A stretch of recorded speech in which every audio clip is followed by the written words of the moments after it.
Je suis Sophie Lepalec et je suis présidente de l'association Amaliste, qui est l'association des malades des syndromes de Lyell et de Stevens-Johnson.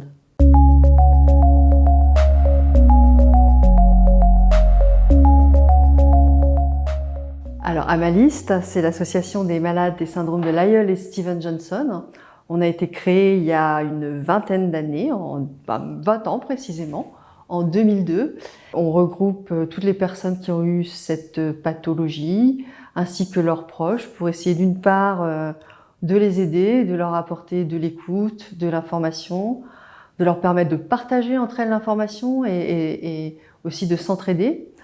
Et on essaye aussi d'améliorer la situation de ces patients par une activité de plaidoyer, c'est-à-dire qu'on essaye de faire valoir les améliorations possibles auprès des autorités de santé, auprès des ministères, auprès aussi des professionnels de santé. Et puis, une de nos activités aussi, c'est de collaborer, d'apporter toute l'aide possible au centre de référence Toxibul, qui est le centre labellisé maladies rares, qui va accompagner, prendre en charge les patients depuis la phase aiguë jusqu'à tout le suivi, l'accompagnement post-Lyell, les séquelles éventuelles, etc.